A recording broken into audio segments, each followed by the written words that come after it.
I attended the March for Australia march on the weekend just past on Sunday. Now, my main reason for doing that was I wanted to see with my own eyes and ears. I wanted to experience it for myself. I wasn't going there in support per se, but I just wanted to learn more about the organization, the people attending these events, the things they actually cared about, what they actually did on the day.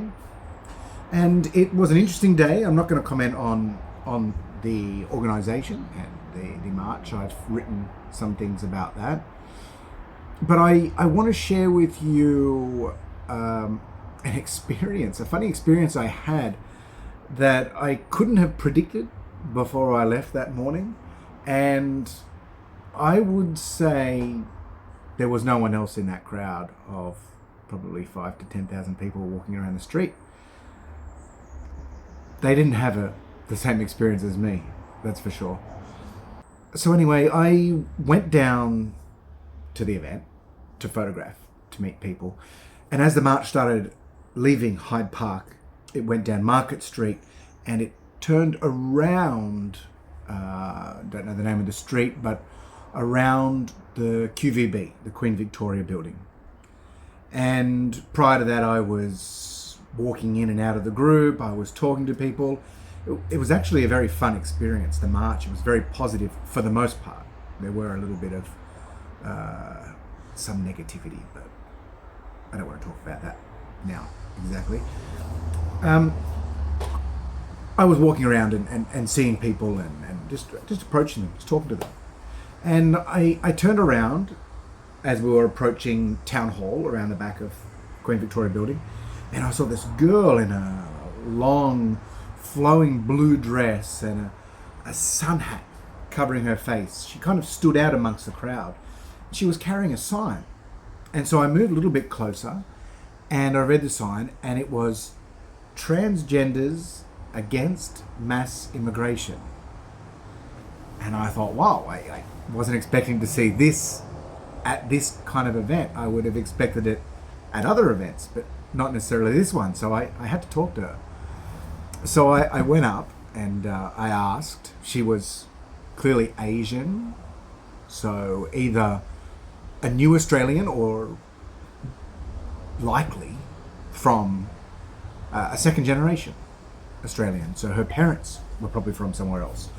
So I always ask, where are you from? That's just my automatic reaction. Most people who are not originally from Australia with their ancestry, as in several generations, if their parents have come, they don't mind that question, I find. And so I asked her, where are you from? And she said, Vietnam. And she'd lived in Australia her whole life. And I can speak with my experience living in Vietnam for about 12 years. I can speak fairly good Vietnamese. Probably not as good as it should be, but advanced beginner or beginner intermediate. I'm not sure what, somewhere around there.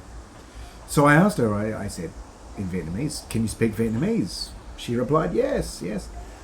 And we ended up having this conversation, a fluent conversation. We were communicating in Vietnamese. And as we turned around Queen Victoria building, here I am walking through the street, the middle of Sydney, having a conversation in Vietnamese with a transgender woman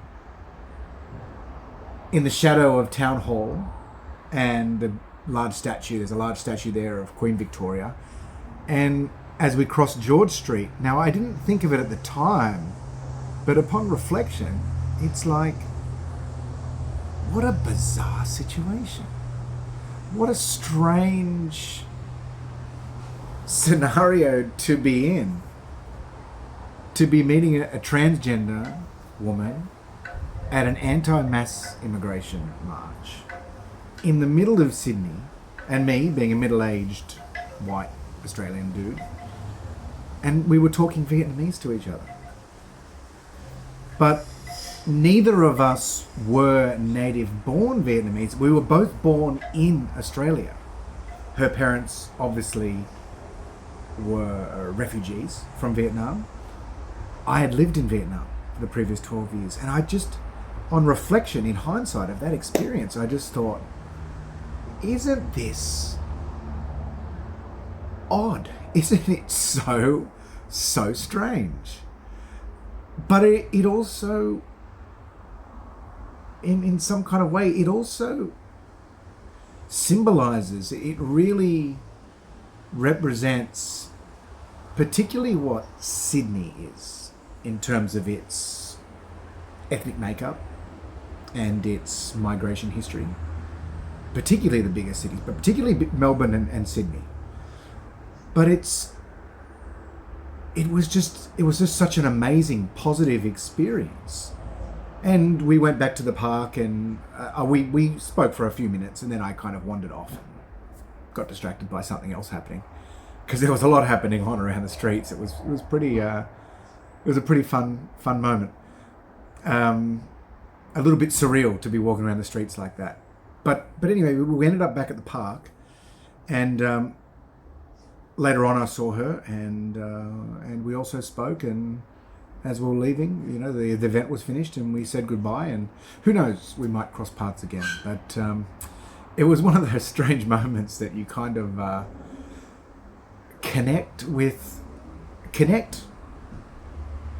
more deeply than some other people you have met on the day.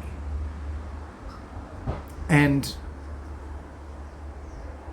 there is something so different about our lives, about who I am, about who she is. And our stories, although they probably look nothing alike, they still share a lot in common. And I think that, for me, as I'm learning more about what it means to be Australian and who we are, that for me actually sums up what it means to be Australian. So to see that at a anti-mass immigration march, I don't know if it's ironic, but it is very telling.